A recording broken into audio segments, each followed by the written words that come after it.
Waduh. Sampai kok gini lur. Gak ketok ebonge wis. Iki lho cuwedhe iki lho. Iki lho. Allahu Akbar.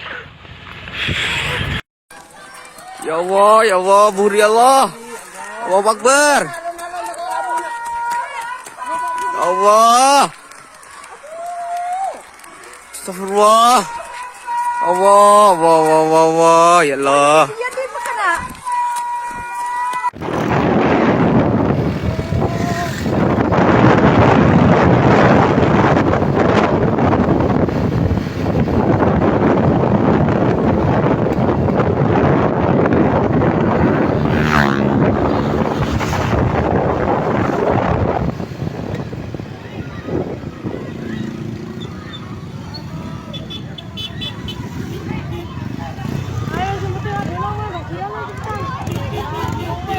Ya Allah, ya Allah, ya Allah, ya Allah, ayo rek, ayo dulur, dulur bonek Semeru, bantuin lur, curang obuan lur, konongken Semeru lur, ayo lur, iki lur.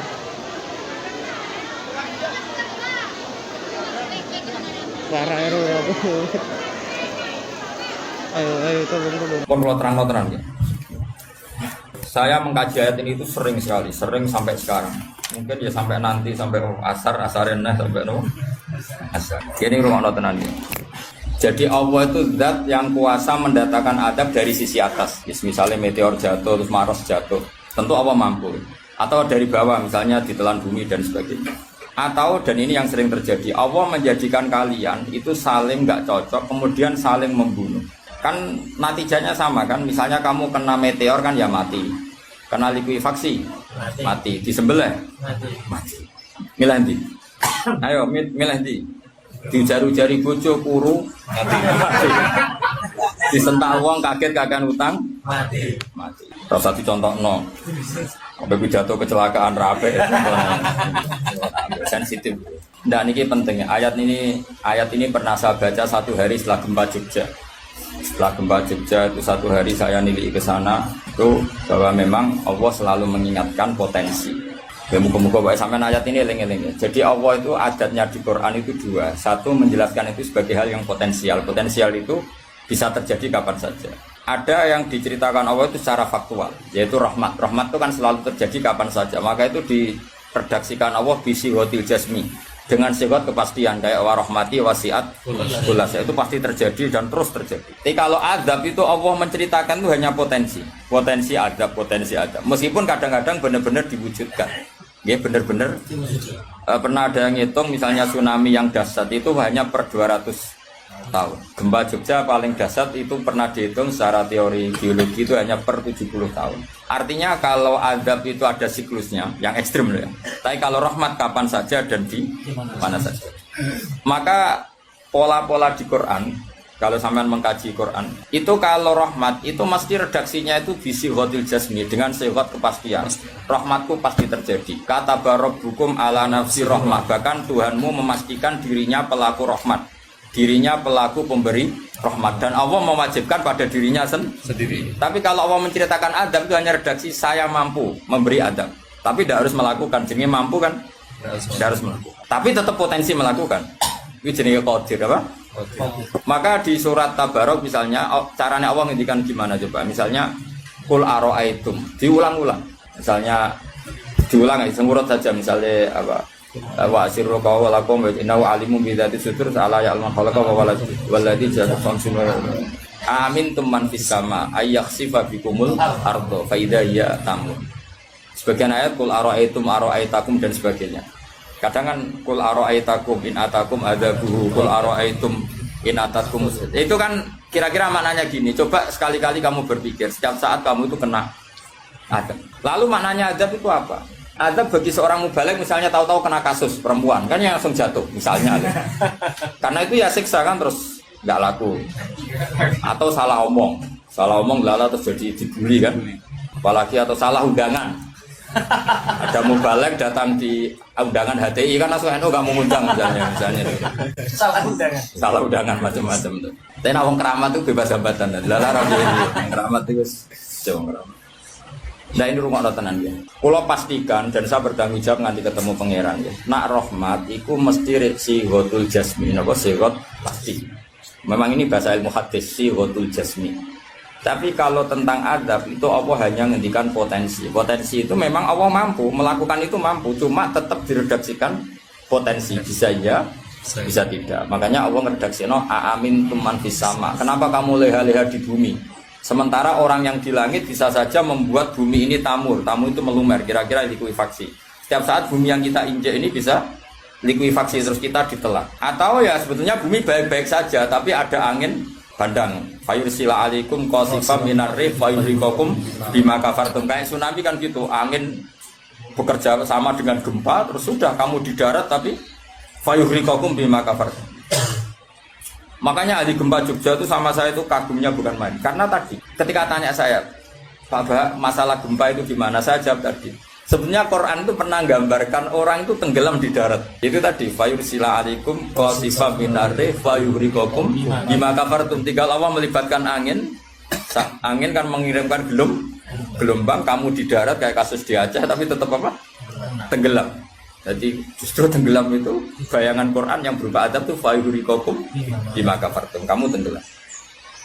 Ya tentu kita ngomong potensinya saja. Kowe ora usah sok suci dengan kata bima kafartum, itu urusane pangeran. Jangan udah ngajak kafir dewe. Maka ini penting ada kesadaran ahli sunnah. Kalau Allah ngendikan ya kita diam saja. Karena Allah itu ala kulli syai'in qadir bi kulli syai'in alim. Kamu tidak usah kecangkeman orang Aceh diadab karena banyak maksiat, ke malah goblok yang telulas. Foto-foto maksiat yang Aceh, rak maksiat yang Bali. Bali le maksiat yang Hollywood, Hollywood le maksiat yang Cina malah komunis. Enggak usah ngomong gitu. Pokoknya adab itu Allah kuasa mengadab siapa saja. Tapi kita berhenti di situ, enggak usah ngomong siksa karena dosa. Karena kalau kamu ngomong dosa diperbandingkan ada daerah yang lebih dosa atau itu tidak wilayah kamu. Terus misalnya ono kisah melarat, Qur'ane ra barokah. Yo ora usah nuduh ngono, iso wae justru melarat iku barokah, mergo ra kakean hisab nggo duwe wong. Justru pidato laris iso ora barokah, kakean nggo duwe wong. Rumah samu ora ono tanggung jawab. Kan kita tidak pernah tahu. Iya. Jelas ono walatus aluna yauma idzin anina. Semakin dapat banyak tanggung jawabnya semakin banyak. Ora iso terus leha-leha, wah kuti ilmuku barokah laris-laris mbahmu. Tidak mesti semua di dunia itu tidak mesti semua. Yang sedang rezekinya banyak bisa saja hisabnya banyak. Tapi bisa saja memang barokah. Ngono bodoh ya melarat wis. Tapi sing ra di rezeki iso wae azab, iso wae ngringakno hisab. Kita kan tidak pernah tahu. Nak wali mesti ngringakno hisab. Tapi nak wali pancen ya aki-aki azab. Umume wa may takila alahu makhraja. Wong ora tau untuk makhrajan niku wis perlu dicurigai, no? Saya ulang lagi ya. Maka baca Quran di akhir zaman itu separuh tidak apa-apa. Ya sudah, Allah itu mampu yuhrikokum. Tapi untuk orang lain tidak usah kamu tuduh bima kafartum. Karena yang kamu tuduh itu orang Islam. Tidak perlu kamu bilang tsunami aja karena orangnya dosa. Kowe itu sopo? Kok ngerti tulisan Allah Mahfud itu kalau karena ya sudah, roy kita tenggelam itu saja yang kita ngerti iyanan. Tapi rasa ngerti sebab. Itu ibarat gini. Ujung-ujung misalnya bojone itu minggat. Orang mengamati, kurang opo, padahal semua balik terkenal. Ya kurang ganteng misalnya, kan enggak pernah tahu. Kita mengkonfirmasi kan enggak pernah tahu. Yang kita tahu ya minggatnya saja. Setelah itu sudah kita enggak perlu. Misalnya Aceh ada tsunami, ya sudah tsunaminya saja. Kira usah nerusno. Bima kafartum itu wilayahnya Allah. Napa? Wilayahnya Allah. Makanya Rasulullah itu kalau ditanya ada adab itu Nabi enggak pernah nerus. Ya sudah ada adab, tapi kalau mansus ya mansus misalnya kaum Lut itu mansus karena adab. Tapi kalau orang Islam kan enggak mesti adab. Bisa saja hukuman yang menjadikan malah mlebu swarga. Kalau sama enggak percaya gini, dan saya menjamin pasti saya benar dalam hal ini karena saya berdasar hadis sahih. Sama-sama adab misalnya orang tenggelam. Banyak kan orang mukmin disifati Nabi itu mati syahid. Kalau tak lawan sing darane wong Aceh iku mesti adab. Tak lawan dunia akhirat. Selain wong sombong berarti tak maca hadis. Lho coba Nabi beberapa kali ngendikan umatku sing syahid itu sekian-sekian termasuk sing mata hori kon sing mati tenggelam coba. Artinya ada bentuk gharik yang justru syahid. Kecangkeman dora tahu ngaji kecangkeman. Oh tak lawan dunia akhirat. Karena sok sucinya. Sudah kita baca ayatnya berarti fayuh rikokum saja. Soal bima kafartum itu otoritasnya wilayahnya Allah Subhanahu wa taala. Do sok suci do cangkeman. Oh tak lawan tenan. Nek wong kum bis warga aku usul pangeran. Ampun Gusti. Niku nate ngenyek tiang wong sak provinsi. Sok sucinya. Lu coba ya. Banyak orang mati divonis, misalnya kamu, wah iku krono adab. Ternyata Nabi ngendikan maktun wong lara weteng syahid. Gharik syahid, mahdum syahid. Orang yang mati kerubahan, kan kita tidak pernah tahu. Ya sudah, bodoh-bodoh tidak pernah tahu, pakai yang husnul khotimah saja, pakai yang husnudzon saja. Ono hafid kok mati umay rubo. Milih sing husnudzon ae berarti sahih. Kategorinya mahdum. Jangan terus ono wah kena adab. Kesuwen oleh ngedol Quran lu sing ngawur. Oh, tak lawan sing ngomong ngono lawan. Siap lawan. Siap. Debolo ISIS. Kita asli nih, maksudnya hobinya itu tak. Hobinya itu kan. Jadi nak dijak ngomong damai itu dingin. Yo pancen yo lucu, nak wong brewoken terus gak garang. Lucu nih, jadi nak pangeran ngendikan rungokno wae. Tapi kowe ora usah koyok di otoritas kok pangeran ben ngono pangeran. Itu termasuk tafsir yang termasuk saya setuju. Makanya kata Imam Sa'rawi, nak pangeran negur Kanjeng Nabi kira usah melok-melok. Kanjeng Nabi atasane pangeran kira usah melok-melok duwe rasa sesuatu mbek Nabi. Misalnya Nabi ditegur di Abasa, ya biar Allah atasannya Nabi, berhak dong negur. Kowe ora usah di perasaan macam-macam. Lho Nabi kok ditegur pangeran usah ngono. Nabi tetap panutan kita ila yaumil kiamah. Itu kan ibarat masyhur lah, misalnya Mbah Mun kadang negur putrane. Ora perlu santri ngrasa putranya ada apa-apa. Itu kan wilayahnya Mbah Mun karena sama putra. Kayak aku misalnya negur tuh, aku ora olah terus melok negur tuh aku walat. Lho tuh harus mubalek kowe sapa? Lah nek aku ora mau kiai ini aja. Paham ya jelas ya? Mak aku lah sak uni-uniku. Cara dene protes ning pangeran tetep dosane akeh dekne dibanding. Paling ngenyek dekne ditulis wira loro paling. Enak gasap ilmu. Apa meneh diperjualbelikan. Mas, tuntas kok ngadepi aku sama dosa. Saya ulang lagi, ini penting saya utarakan. Jadi Allah saja yang Tuhan ngendikan itu potensi. Saya pastikan lah. Kita semua kenal Allah yang warahmati wasiat.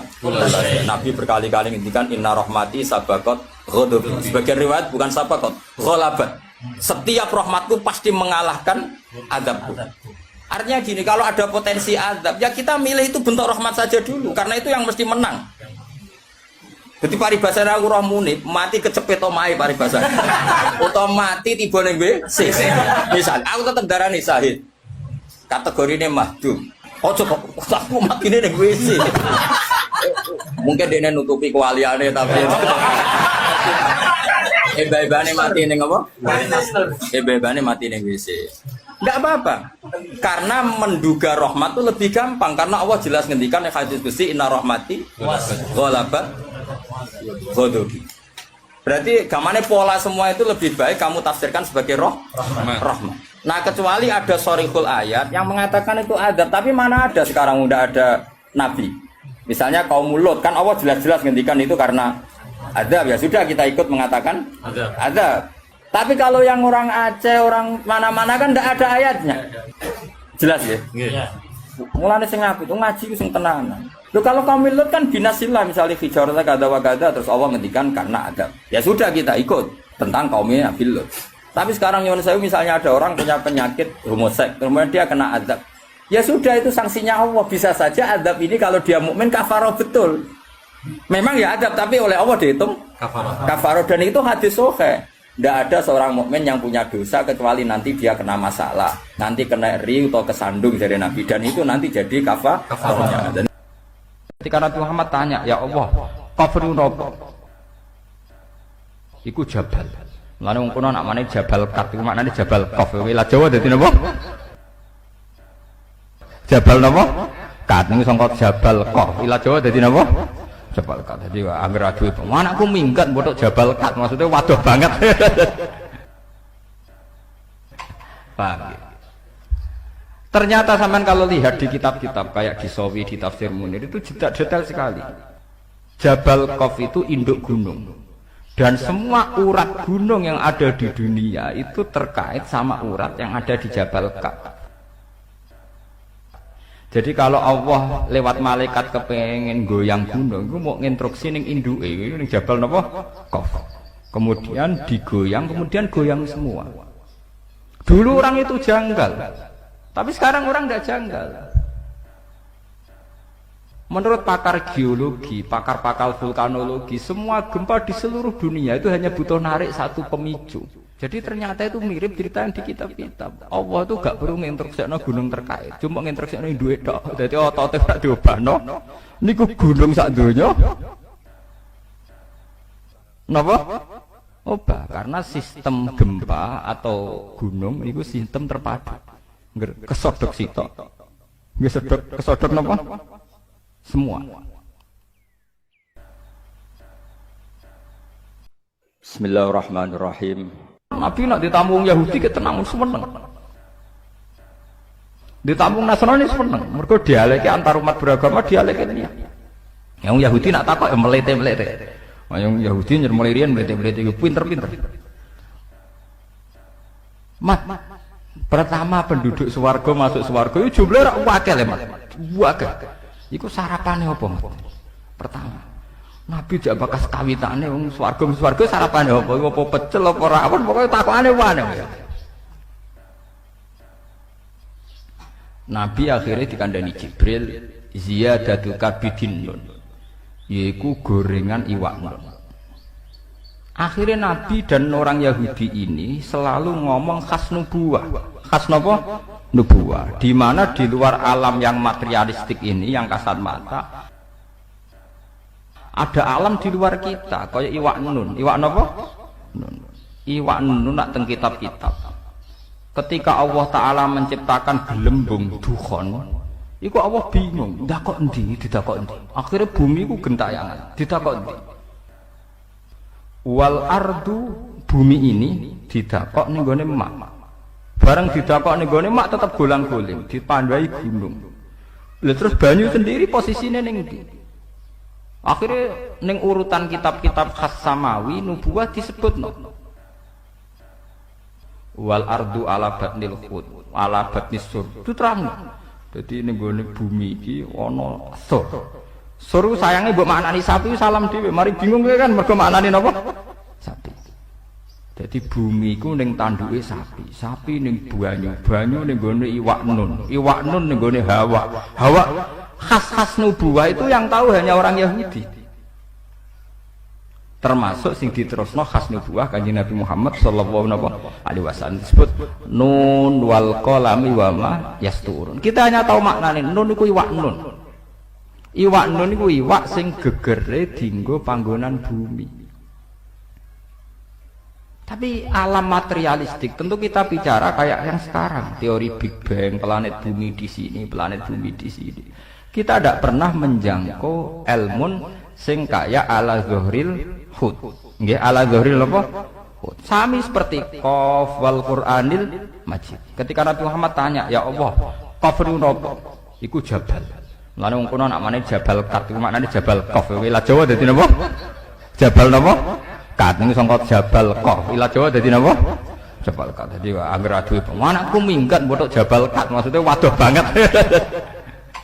Paham ya? Ternyata sampean kalau lihat di kitab-kitab kayak di Sawi, di Tafsir Munir itu detail sekali.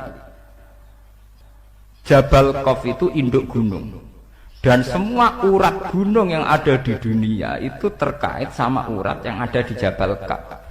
Jadi kalau Allah lewat malaikat kepengen goyang gunung, itu mau nginstruksi ning induke ning Jabal napa? Qaf. Kemudian digoyang, kemudian goyang semua. Dulu orang itu janggal, tapi sekarang orang tidak janggal.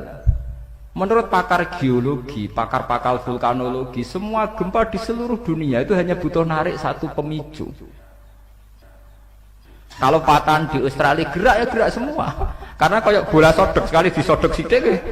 Jadi makanya ini gempa akan terus sampai benar-benar bumi kembali ke semula. Disodok mulai riyen teng Taiwan, kemudian Aceh tsunami, diteruskan ke NTT, terus ke Papua, kemarin ke Pangandaran, terus sekarang di mana itu yang Mentawai.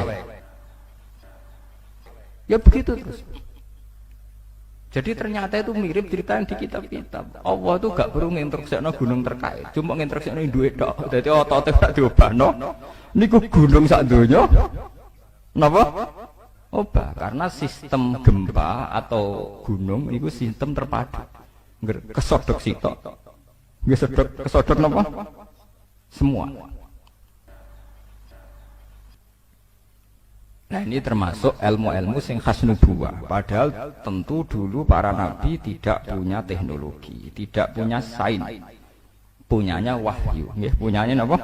Wahyu. Ini perlu kula aturaken. Itu termasuk kontribusi orang Yahudi terhadap Islam. Mulane teng jalalan-jalalan nang riwayat alunaka angzil Quran rujuke ora ning sahabat, ayil Yahud. Jadi Quran turunin Nabi Muhammad tapi sing takok aneh-aneh wong napa? Yahudi. Jelok teng kitab-kitab. Riwayat alunaka rujuke sahabat napa Yahudi? Ndomir jamaen. Ayil napa? Yahud mungkin sama nak mulai delok. Mesti Yahudi. Nggak sing aneh-aneh. Riwayat alunaka angzil Quran, riwayat alunaka anir roh. Niku mesti Yahudi nggih. Ndomire teng putih. Yahudi. Karena mereka yang punya pengetahuan khas samawi. Napa khas napa? Samawi. Termasuk takok malih lan iki sing dadi fenomena sekarang. Mat. Kalau Allah memutuskan seseorang dicintai itu gimana, Mat? Ya akhirnya cerita. Kalau Allah mencintai seseorang, Allah bilang sama Jibril, Jibril bilang sama malaikat langit. Malaikat langit bilang sama malaikat dunia. Kemudian fayudul qabul fil ardi. Kemudian dia menjadi translator, tahu-tahu diterima. Pangeran wae ngersakno wong tertarik kabeh. Nek wae ora ngersakno ya wong godheng kabeh kados polling ngoten niku. Ini biar sampean tahu. Sehingga orang Yahudi tadi agamanya Yahweh, Tuhannya Yahweh. Orang Nasrani juga punya masalah nisbat tadi. Berarti tiga agama ini ya punya ila kalimatin apa? Sawa. Disebut kul ya ahlal kitabi ta'alu ila kalimatin sawaim bainana wa bainakum. Berarti natijahnya seperti sebetulnya kita dengan mereka ada kalimatin sawa nggih bainana wa bainakum. Paham ini ben sampean ora terlalu dadi ekstremis sing bodho, paham dadi ben ono seni ilmiah. Mereka ngomong kotok nemen-nemen kita bodoh nih, paham? Kowe gedeng Yahudi nemen-nemen Nasrani. Kanjeng Nabi Muhammad populer, sing populer wong Yahudi napa? Nasrani. Nggih mboten, sedurunge dadi nabi, bahkan sedurunge lahir. Sampai Islamnya lagi piye nggih, Pak? Iku wis lewat modern, lewat macam-macam. Oh, mboten lewat Kanjeng. Pancen Allah ngersakno. Paham gitu. Mulane termasuk Allah khasih dari pangeran ini dari Allah. Aku pokoknya mau dibantah. Aku ini alamu malah ta'lamun dari pangeran. Termasuk ciri khasih pangeran nak dikersa ora kena napa dibantah. Mane kula wingi cerita teng bojo kula. Ki aja arep-arep aku ideal nganti mati ora ngare ideal. Dadi wong sing arep-arep piye ideal wong bendo utawa ngawur. Wong ora pangeran kok arep-arep napa ideal. Mane kula dadi kiai kon khusuk nemen-nemen auzubillah. Kula tak rewangi khusuk layu tetep wae wong perlakuan kiai wae eling nek ana tanggane mati ana wong mati ora ngarah hormat tenanan. Dadi kiai sing khusuk demen kesel. Mesake kiai mulai bar subuh tahajud, salat apa kono sak keneke. Ketemu wong sopan. Wong eling kowe tetep pendak keluargane mati. Yes ngono-ngono wae hormate ngono-ngono. Jajal ke bar salat subuh marung ngopi bar iku rokokan wae kamlaku. Sing penting aja zina, aja dosa-dosa gedhe lah. Pokoke aja nglakoni dosa napa gedhe. Bar iku plepak-plepuk ning warung. Ya padha wae wonge ya. Ning ndi ngopi? Yo. Engko hormate padha-padha wae, paham nggih? Mbok re wonge khusuk duwi lho engko wong ya ngono. Padha hormate yo. Pendak keluargane mati eling sam. Ora ngalah mbok re wonge khusuk terus Kulo derek jenengan yai, dunia akhirat derek jenengan, nggih derek tahajud, nggih derek wiridan, nggih derek kaapian ra ngarah. Tetep ge tontonan, paham? Dadi rugi napa? Rugi. Khusuk nemen-nemen rugi, walhasil rugi. Mun ngandel kulo. Lan kaya kula bek nyai teng mriki terus wong ndak do sowan kula mboten ngono. Kula ngerti kadar senenge wong ulama mesti pira, mbok ditenani rugi mun ngandel kula. Bisa dikilani, paham ya? Mun ngandel kula. Ngeten. Kula cerita tentang bojo kula. Pangeran mbok kersane piye ra ono sing roh. Sing jelas iku nek pangeran niku ndarani halal ya halal terus wong pangeran sing duwe donya. Nabi Musa iku nabi papan atas, termasuk ulul as. Lha iku uripe mangane di rumah Firaun. Di rumah sinten? Firaun. Nabi Ibrahim nabi papan atas, termasuk Abul Anbiya. Duwe bapak kafir jenenge Azar. Lho ngono kok nurun ning Nabi Muhammad. Nabi Muhammad itu panitia kelahiran utamane Abu Lahab. Takokno tareh ndi wae panitiane Abu Bakar, tapi sinten? Abu Lahab. Lahire Kanjeng Nabi panitiane Abu Bakar napa Abu Lahab? Abu Lahab. Nganti tuku budak dimerdekakno demi ponakane jenenge sinten? Abu Lahab. Gede Joko sing rumah ora Abu Bakar, Abu Thalib. Sing cara tareh ya cek ka. Sause dadi nabi lagi di rumah Abu Bakar, paham? Mulane Kanjeng Nabi Muhammad Abu Lahab pun rokok teman-teman ya kecewa deh. Sampai ngajukan syafaat petisi napa? Syafaat. Empun Gusti, nak pancen wong kafir ora iso mlebu swarga minimal lak Senin Abu Lahab siksane didiskon. Wah, Kanjeng Nabi nangis tenan. Mosok wong sing tau berumat gak entuk napa diskon. Dituruti tenan. Ya mat nak Senin tak ringano siksane sinten? Abu Lahab. Artinya dunia ora ono ideal. Dadi kiai ki ngoten. Kadang kiai kok mek santrine hubungane ngel-ngel lho yo dhuwit yo apa. Kadang malah bapake buruh Cina. Lah wong Cina kafir ngresiki di kiai ning ngrugekno. Ayo repot nek ngono iku repot. Misalnya ono terop, kadang kiai ono acara istighosah terop, karene mati terop ning podium. Lah panitia kangelan, kadang nyileh wong sing ora saleh. Lah pikiran ngoten niku. Mbok keluwi ora iso, kadang wong saleh kere tenan ra apa napa. Jadi sebetulnya andekan tidak ada ilmu hakikat itu selesai, agama itu selesai. Karena Allah punya pola sosial yang begitu. Nggih, Allah gadah pola sosial gitu. Musa di rumah Firaun, Ibrahim di rumah Azar, Nabi Muhammad cilik di rumah sinten? Abu Lahab. Lahirnya di rumah Abu Lahab. Sampai dibiayai ditukokno amat. Disewakno Halimah As-Sa'diyah. Rodok gede di rumah sinten Abu. Iki perlu diketahui. Kenapa menurut Allah halal? Ya halal ae cara Allah wae kabeh. Cek Abu Lahab, cek Abu Thalib donya ya wae ku tak kekno kekasihku ya wis. Tapi kan tetap menjadi misteri Tuhan. Kenapa polanya selalu begitu? Pola di seluruh dunia. Assalamualaikum warahmatullahi wabarakatuh. Selamat datang di Santri RJ. Bencana alam melanda negeri kita. Gunung Semeru yang terletak di 2 kabupaten yakni Malang dan Lumajang, Provinsi Jawa Timur mengalami erupsi pada hari Sabtu, tanggal 4 bulan 12 2021. Bencana yang melanda warga negara kita disebut-sebut sebagai azab yang diturunkan oleh Allah Subhanahu wa taala. Betulkah anggapan demikian? Berikut ini pandangan dari Syekh Abdul Qadir Jailani dalam menyikapi bencana alam yang melanda orang mukmin. Menurut pandangan Syekh Abdul Qadir Al-Jailani, bencana tidak datang sebagai azab bagi orang mukmin, namun sebaliknya sebagai bentuk cobaan. Beliau berkata yang artinya, bencana yang melanda warga negara kita disebut-sebut sebagai azab yang diturunkan oleh Allah. Betulkah anggapan demikian? Berikut ini pandangan dari Syekh Abdul Qadir Al-Jailani dalam menyikapi bencana alam yang melanda orang mukmin. Menurut pandangan Syekh Abdul Qadir Al-Jailani, bencana tidak datang sebagai azab bagi orang mukmin, namun sebaliknya sebagai bentuk cobaan. Beliau berkata, ketahuilah bahwa cobaan tidak datang kepada seorang mukmin untuk merusaknya, namun datang untuk menguji keimanannya. Sayyid Ja'far Al-Barzanji, menurut pemilik julukan Sultanul Aulia atau pemimpin para wali itu, Mukmin diberi musibah oleh Allah agar diuji sebatas mana tingkat keimanannya. Apakah ia semakin jauh dari Tuhan? Apakah semakin dekat? Banyak kita jumpai orang yang terkena bencana. Ia frustasi, pesimis, bahkan cenderung menyalahkan Tuhan. Bagi kaum beriman, bencana yang melanda negeri kita hendaknya menjadi bahan introspeksi diri akan kesalahan-kesalahan kita. Mungkin kita masih banyak melakukan kemaksiatan. Mungkin kita masih sering menyakiti orang lain.